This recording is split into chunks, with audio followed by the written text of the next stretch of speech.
बिस्मिल्लाहिर्रहमानिर्रहीम। सोने का यानी आराम करने का, लेटने का सही तरीका, सुन्नत तरीका क्या है, अल्लाह के रसूल सल्लल्लाहु अलैहि वसल्लम कैसे सोया करते थे, वो आपके सामने जिक्र करूंगा। और बहुत अहम जानकारी एक वीडियो में पूरी तफसीलात ले आऊंगा इंशाअल्लाह। सबसे पहली बात आप समझ लीजिए, अल्लाह के हबीब सल्लल्लाहु अलैहि वसल्लम की महबूब सुन्नत है, सफ़ा नंबर 82 पे आप इन तमाम बातों को देख सकते हैं, हदीस की रोशनी में तफसीलात के साथ मौजूद हैं। नंबर 1, बिस्तर पर भी सो सकते हैं आप, बगैर बिस्तर के भी सो सकते हैं, चटाई पर भी लेट सकते हैं, जमीन पर भी लेट सकते हैं, तख्त पे भी लेट सकते हैं, सो सकते हैं, और चारपाई पे भी। इसके अलावा कहीं पर भी आपको जगह मुयस्सर हो आप वहां सो सकते हैं। ऐसा नहीं है कि आप तख्त पर सोएंगे तो गलत है, ये बहुत ज्यादा आराम में सोते हैं, ऐसा कुछ नहीं। जहां पर आपको जितना मुयस्सर हो सके आप उस जगह सो सकते हैं, क्योंकि अल्लाह के रसूल ने जमीन पे भी सोया है, अल्लाह के रसूल ने जो है चटाई पर भी सोया है, बगैर चटाई के भी अल्लाह के रसूल जो है तख्त पर भी सोए हुए हैं। बहर के बहुत सारी तफसीलात हैं। ये पहली बात थी। दूसरी बात यह है कि सोने से पहले वजू कर लीजिए, बावजू सोने की कोशिश करें। इसकी भी बहुत ज़बरदस्त फजीलत आई है। अगर कोई बावजू सोता है और उसी सोने की हालत में उसकी मौत हो जाती है, वफात हो जाती है, जन्नत पहुंच जाएगा वो। और इसके अलावा कई फजीलतें हैं इस बारे में, लिहाजा बावजू सोने की कोशिश करें, क्योंकि जब बावजू सोएंगे तो शैतान के वसवसे से और शैतानी ख्यालात से भी आप महफूज रहेंगे। नंबर 3, सोने से पहले 3 मरतबा बिस्तर को झाड़ लिया करें। जिस बिस्तर को, चाहे उस बिस्तर पे कोई गंदगी नहीं है, कोई धूल नहीं है, फिर भी आप उस बिस्तर को किसी कपड़े से 3 मरतबा झाड़ दीजिए, साफ कर दीजिए, क्योंकि ये अल्लाह के रसूल सल्लल्लाहु अलैहि वसल्लम की सुन्नत है। और अगर उस बिस्तर पे कोई धूल वूल हो, झाड़ने से वो साफ हो जाएगा। तो अगर आप साफ सुथरे बिस्तर पे सोएंगे तो आप बीमारियों से बच जाएंगे। आज के दौर में कोरोना बहुत फैल रहा है, ये वबाई बीमारी बहुत फैल रही है, और लोग कहते हैं कि सफाई का ख्याल रखो, सफाई का। तो कई तरीके हैं सफाई के, एक सोते वक्त भी इसका ख्याल रखा जाए। या फिर बिस्तर पे कभी कभी ऐसा होता है मोज़ी जानवर छुपे रहते हैं, सांप का बच्चा रहता है, सांप रहता है छोटा सा, या बिच्छू घुसे रहते हैं बिस्तर पे। अगर आप उसे झाड़ देते हैं, साफ कर देते हैं, तो वो आपको पता चल जाएगा कि इस पे कुछ है या नहीं है, और आप इत्मीनान से सो सकते हैं बिला खौफ व खतर। और नंबर 4, आग बुझा दीजिएगा। आग बुझाकर, अगर कहीं पर आपके घर पे चूल्हा वूल्हा जल रहा है या कोई आग वाग कहीं जलाए हुए थे, उस पे पानी डाल दीजिए, उसे बुझा दीजिए अच्छी तरह से, फिर सोइए।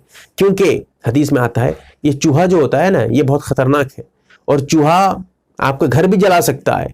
अगर कोई बेचारा ऐसा हो जो बिल्कुल गरीब झोपड़ी पे रहता हो, और आग की छोटी सी चिंगारी हो ना, चूहा उसे खींच कर ले जाएगा और सारा घर आपका जल सकता है, आपके घर के सामान जल सकते हैं। और इससे खतरा रहता है, सिर्फ चूहे से नहीं। मिसाल के तौर पे आग की एक जो है चिंगारी रह गई थी, रात में किसी वक्त अचानक से आप सो गए थे, तेज हवा चलने लगी, जोर जोर से हवा होने लगी, और वो चिंगारी उड़कर आपके घर पे किसी कपड़े वपड़े पे लग गई, आपका घर जल के खत्म हो सकता है। इसीलिए आग बुझाकर सोने की कोशिश करें। और नंबर 5, पानी वहां साइड में कहीं पानी वानी रखें, रात को पीने की जरूरत पड़ सकती है, और उस पानी को ढांक कर रखें।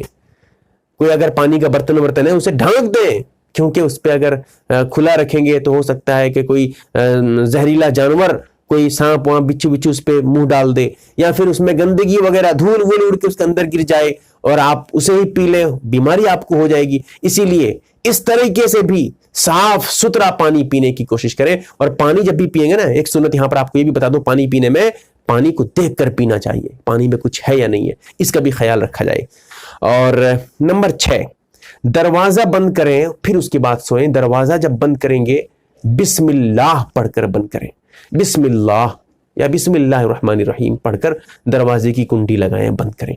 अगर आप बिस्मिल्लाह पढ़कर सोएंगे तो दरवाजा बंद करेंगे तो आपके घर पे शैतान दाखिल नहीं हो सकता।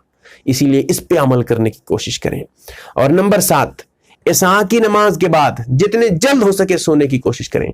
हाँ, अगर कोई ज़रूरी काम है, दीनी मजलिस है, कहीं पर प्रोग्राम है, कहीं पर जलसा है, या कोई छोटा बच्चा है, या कोई दिक्कत है, या घर पे कुछ काम का ज़रूरी काम है, या फिर मियाँ बीवी आपस में कुछ देर बातचीत करना चाहते हैं, प्यार मोहब्बत से बात करना चाहते हैं, या फिर जो है कोई पढ़ने वाला बच्चा है, स्टूडेंट है, स्कूल में कॉलेज वॉलेज में पढ़ता है, इशा की नमाज पढ़ के भी वो पढ़ेगा, तो इस तरह कोई ज़रूरत है तो आप काम कर सकते हैं, जाग सकते हैं। वरना बिला ज़रूरत بیٹھ کے گپشٹنگ کرنا, قصہ کہانی, اس سے اس سے قصہ کہانی قصہ گوئی کرنا, خام خواہ کے بیٹھے رہنا, کوئی کام دھندہ نہیں. عشاء کی نماز کے بعد ایسے ہی بیٹھا رہا ہے, کوئی کام دھندہ نہیں, سو بھی نہیں رہا ہے, یہ غلط ہے. اسی لیے عشاء کی نماز کے بعد جتنے جلد ہو سکے سونے کی کوشش کریں, تبھی تو آپ صبح صبح جاگ سکیں گے. لیکن آج کے نوجوان آدھی رات, پوری رات لڑکیوں سے گفتگو کرنے میں, پوری رات آج کے جو نوجوان ہیں موبائل چلانے پہ گزار دیتے ہیں. فجر کی نماز بھی گئی, طبیعت بھی خراب ہوئی, اندر سے کمزور ہوتے گئے. کون بتائے گا انہیں, کون سمجھائے گا انہیں؟ تربیت تو صحیح ہونی چاہیے. اور اس کے بعد نمبر 8, دونوں آنکھوں میں, اس آنکھ میں بھی اس آنکھ میں بھی سرما لگائیں. کوئی سا بھی سرما لگا سکتے ہیں, آپ کے گھر میں کسی طرح کا بھی سرما ہو, اور 3 مرتبہ اس آنکھ میں 3 مرتبہ, اس آنکھ میں 3 مرتبہ سرما لگا کر سویا کریں. بہت فائدہ ہے سرما لگانا. ایک تو اللہ کے رسول کی سنت ہے, دوسرے میں آنکھوں میں جو دن بھر میں میل کچیل آنکھوں میں آئی رہتی ہیں وہ ساری اس سے دور ہو جائیں گی, آنکھوں میں روشنی پیدا ہوگی, آنکھوں کی بیماری سے آپ بچ جائیں گے. کئی سارے فوائد ہیں, یہ یہاں فوائد گنانے کے لیے وقت نہیں ہے میرے پاس, کیونکہ بہت تفصیل ہو جائے گی, پھر لمبی ویڈیو بن جائے گی. اس کے بعد آپ جو ہے کچھ وظیفے, کچھ دعائیں پڑھیں گے, وہ آپ کو بتا دیتا ہوں. جیسے 1 مرتبہ سورہ فاتحہ یعنی الحمد شریف مکمل پڑھ لیجئے, 1 مرتبہ آیت الکرسی پڑھ لیجئے, 1 مرتبہ سورہ ملک بھی پڑھ لینے کی کوشش کریں. اور چاہے دیکھ کر بھی پڑھ سکتے ہیں, قرآن دیکھ کر پڑھ سکتے ہیں, یا موبائل اگر آپ کے پاس ہے موبائل پہ بھی دیکھ کر پڑھ سکتے ہیں. وہ باوضو پڑھنے کی کوشش کریں, کیونکہ وضو سونے سے پہلے وضو کرنا ہی ہے. اور 1 مرتبہ درود شریف بھی پڑھ لیا کریں, اور 3 مرتبہ استغفر اللہ یعنی اللہ سے معافی, گناہوں کی معافی بھی مانگ لیا کریں. 3 مرتبہ استغفر اللہ استغفر اللہ استغفر اللہ یہ کہہ دیا کریں. اس کے بعد 1 مرتبہ تسبیح فاطمی بھی پڑھ لیا کریں. تسبیح فاطمی کہتے ہیں 33 مرتبہ سبحان اللہ کہنا, اور 33 مرتبہ الحمدللہ کہنا, اور 34 مرتبہ اللہ اکبر پڑھنا. یہ ٹوٹل 100 مرتبہ, یہ ہے تسبیح فاطمی پڑھ کر سونا. اور یہ وظیفے کی بات ہے, ورنہ کچھ اتنا نہیں کر سکیں, جتنا ہو سکے اتنا کرنے کی آپ کوشش کریں. اور نمبر 10, سونے سے پہلے دعا پڑھ لیجئے. دعا ہے اللہم بسمک اموت و احیا, اس دعا کو ضرور پڑھیں. اور نمبر 11, داہنی کروٹ پہ سوئیں. داہنی کروٹ اس وقت ہوگی جب آپ کا بایاں پہلو, بایاں جو ہے بائیں جانب جو ہے آپ کا اوپر کی طرف ہو جائے, اور داہنہ طرف جو ہے وہ نیچے کی طرف ہو جائے, تو سمجھیے آپ داہنے کروٹ پہ ہیں.